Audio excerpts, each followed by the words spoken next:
Hey Ubers, Vivian here with a video for you today. Today is more of a share. I will give you a link to a video that I recently made, but I wanted to share with you the projects that I've been making recently and also some updates because we're getting a little bit more high tech and there are a lot of new activities that I'm going to be involved with, and I can't wait to share them with you. This is a pair of tags I made to honor Breast Cancer Awareness Month, and it kicked off Breast Cancer Awareness Month.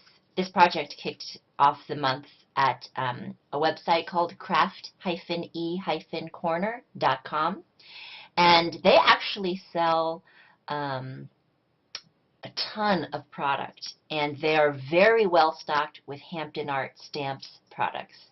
So on my blog, I often link to those guys with the projects that I do because they're just a great source for stamps that I use.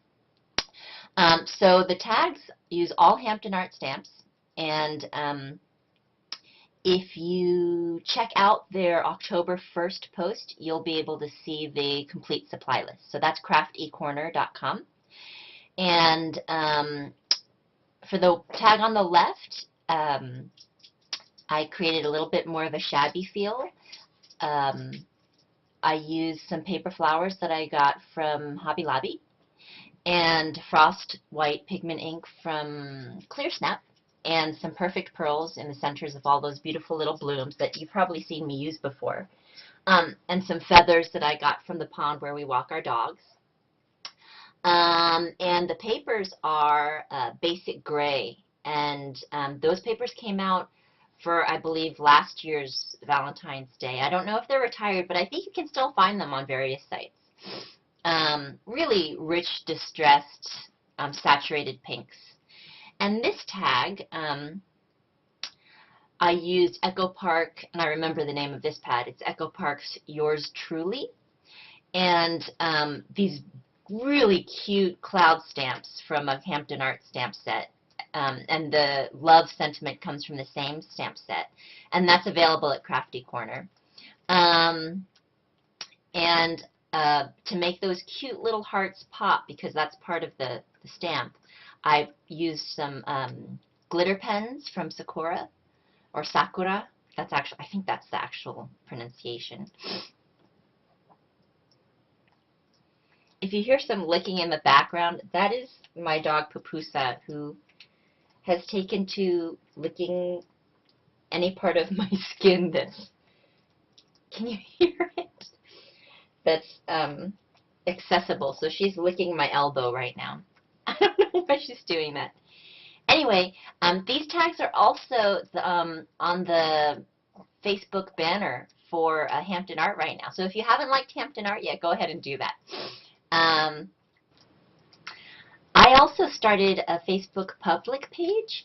So if you enjoy using Facebook to get all your crafty updates in one location, which I definitely do, check it out and like me. I would love it if you would go ahead and do that.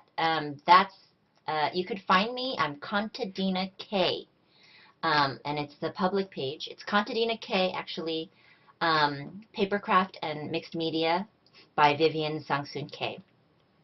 Okay, so here's another tag that I made for a blog hop that we did with between Hampton Art and Really Reasonable Ribbon. I believe the blog hop is still open. It's open for a full week, and it started October 2nd.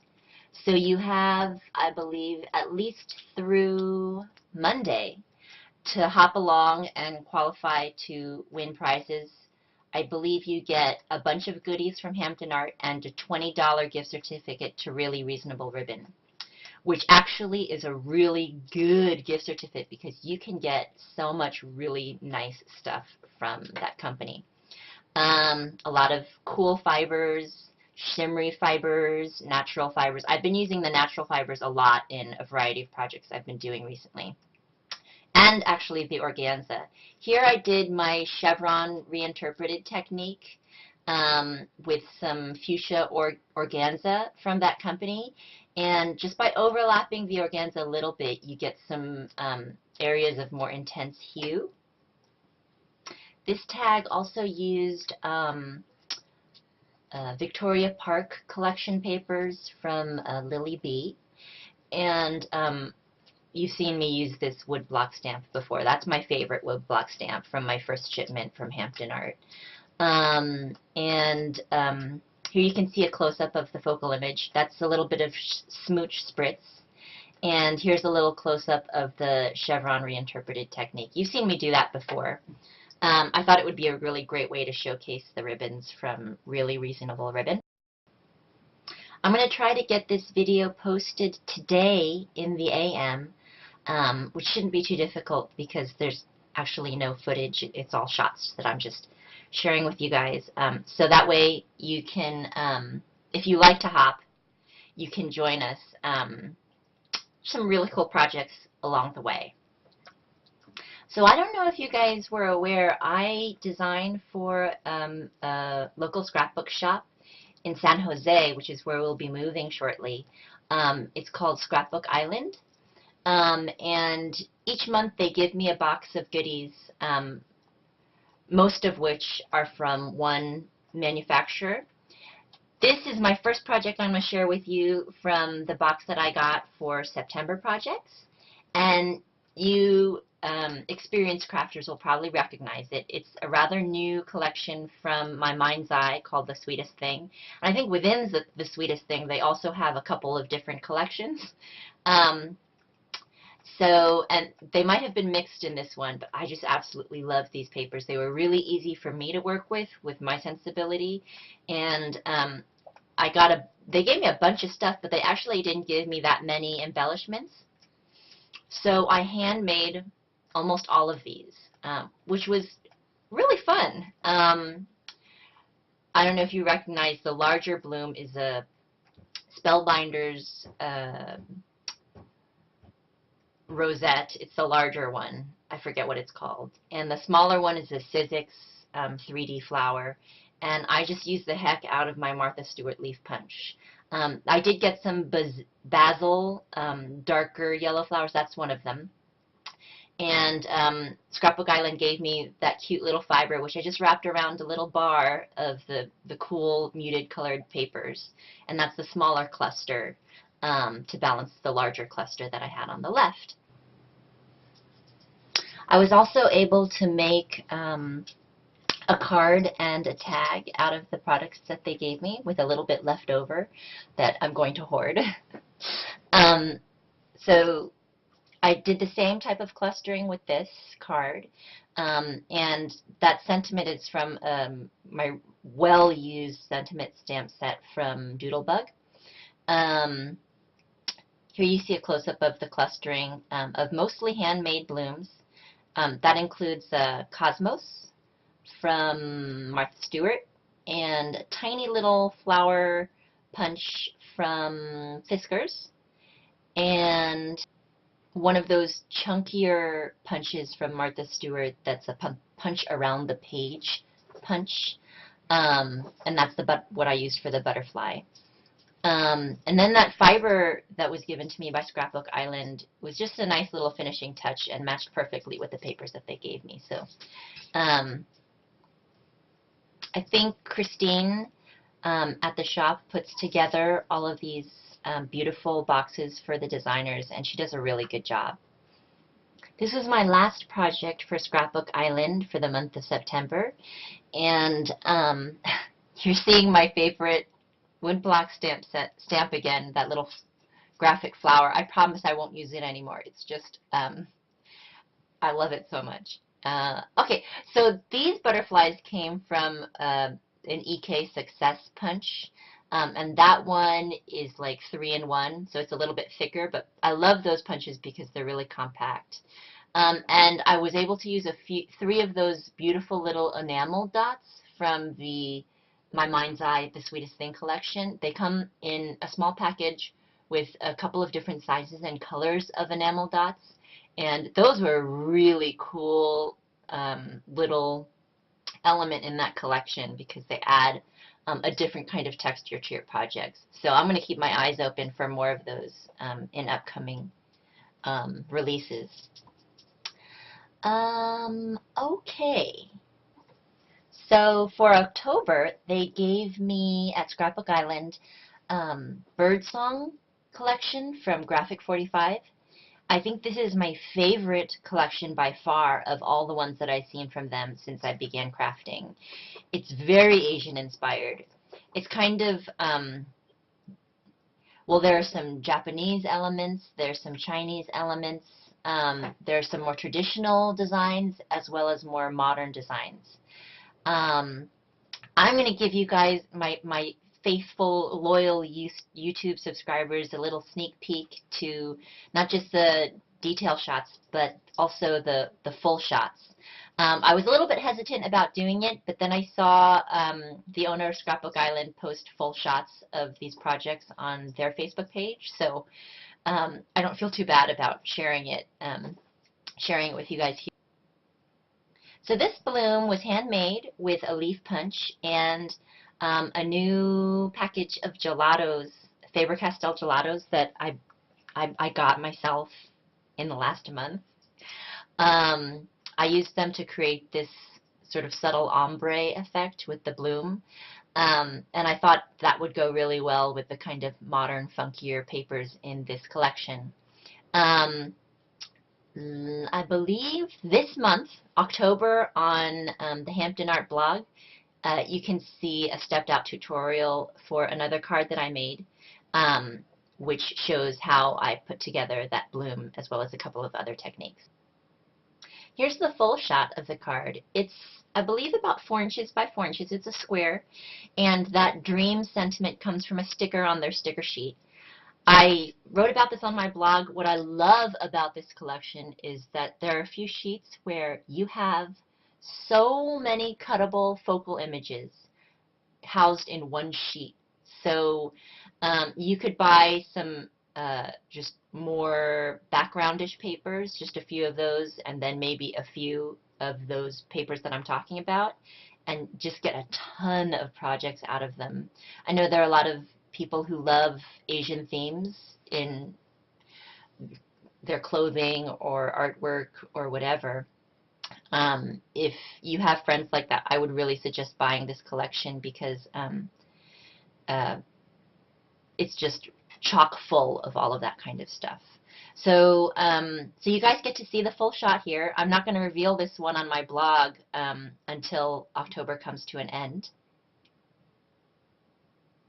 Here's another card that I made with the same Graphic 45 Birdsong collection, and that focal image is a piece that I cut out from one sheet, and it's just so gorgeous, all of these really detailed patterns. And I will tell you that I was a little bit intimidated by this month's goodie box because, as you guys may be familiar with, Graphic 45, they're very bold, and each sheet in the collection is usually quite bold, and I usually don't put bold with bold with bold. You know, I'll have like one bold sheet or one bold element of paper and then some more, you know, some calmer patterns. But when forced to do it, it actually worked out really nicely. So that was a really great surprise about that paper company. That if you just do it, just put them together, it works somehow. This was some organza, a very narrow organza given to me by Really Reasonable Ribbon, and I just wrapped it around. I was inclined to do it, and it kind of reminds me of an obi, a Japanese obi, that you wrap around your waist when you wear a kimono. So, so I tried it, I liked it, and I kept it, and I think it adds a little bit of sophisticated texture to this card. Oh, by the way, Scrapbook Island is going to be having a breast cancer crop. So if you're in the Bay Area, please try to make it because that's coming up this weekend, the weekend, I think, of October 13th. And they will be auctioning off for and all the proceeds will go to breast cancer research. They will be auctioning off all of our projects from the design team that we've done over the past several months. So if you've ever seen anything here or on my blog that was made for Scrapbook Island that you might like to have, you could put in a bid for whatever you think is appropriate, and it just might be yours. So I would probably give a call into Scrapbook Island and see how you could go about doing that. Probably it would work out best if you are in Northern California to attend the crop. Otherwise, I would just talk to the shop owner and see if there's a way you can make a bid from wherever you live.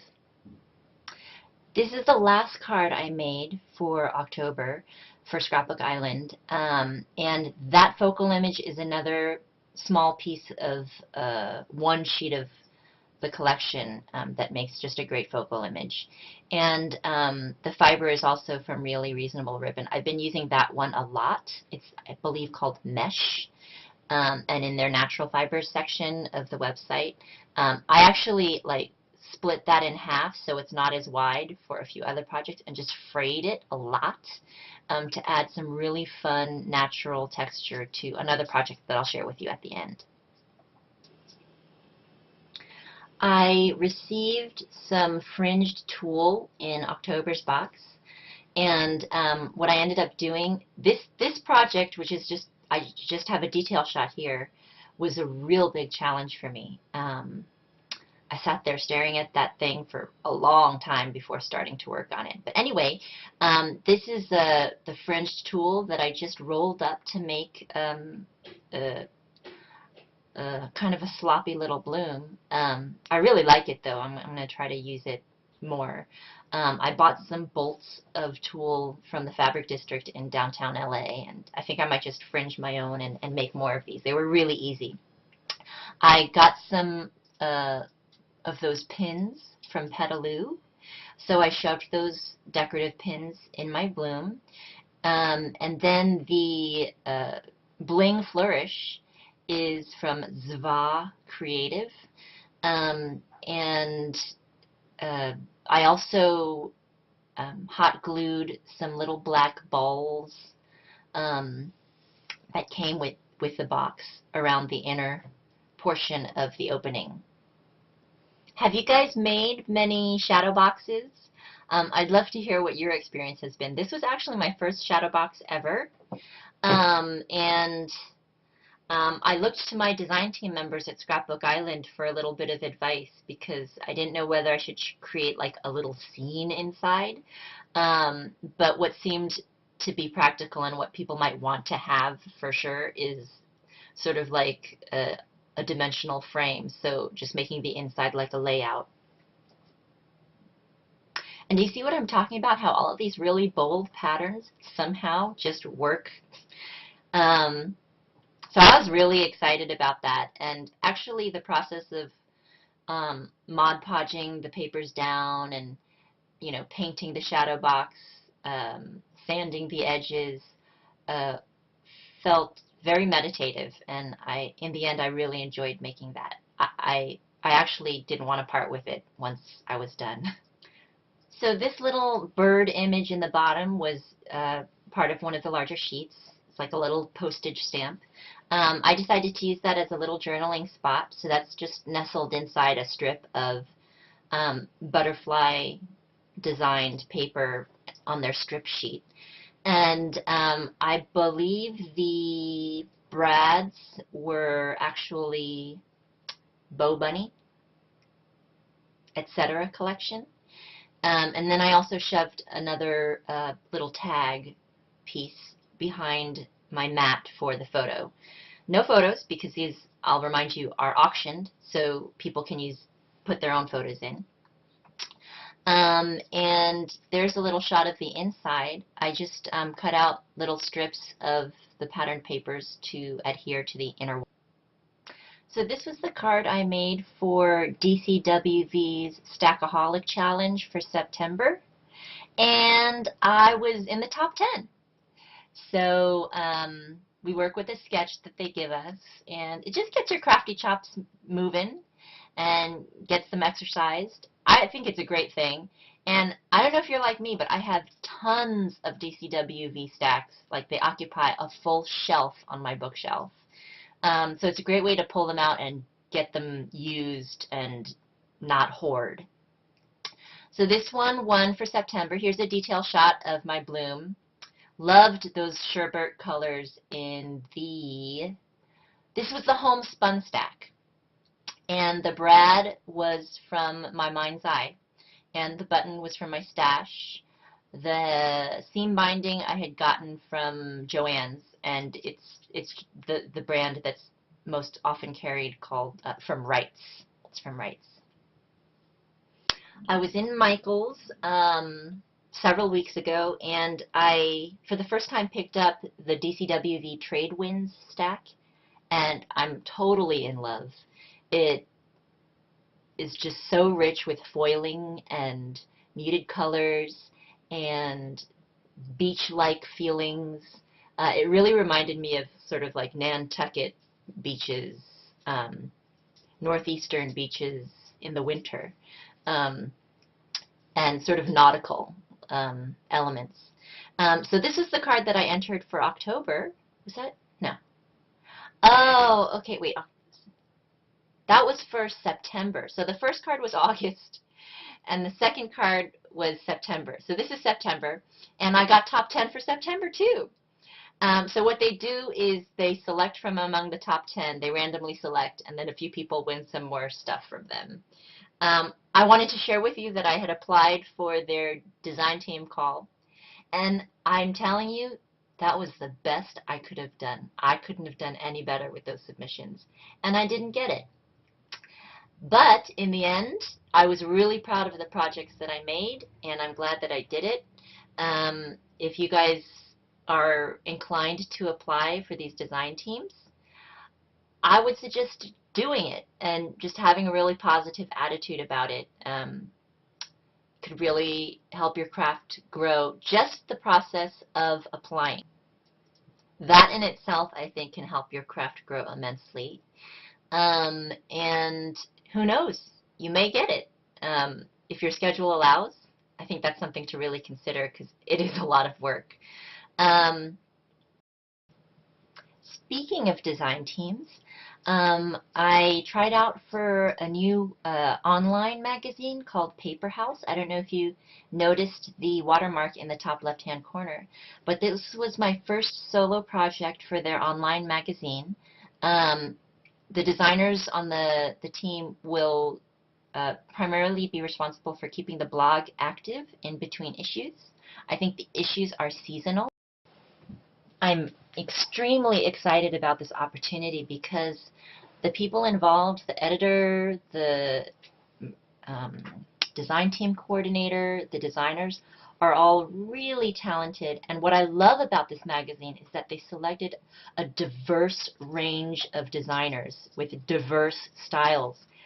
I can't say enough how frustrated I get when I see one manufacturer sticking with one style when there are just so many possibilities with the products that they come out with. So I'm just really excited about that. There should be a lot of inspiration. I'm going to try to make videos for all of my posts with those guys. For this effect, I used watercolors, and I was able to use my new Heidi Swapp Color Shine mists as well for that sort of glistening mica effect. So I hope you'll check it out on the PaperHaus blog channel, and that is PaperHausblog.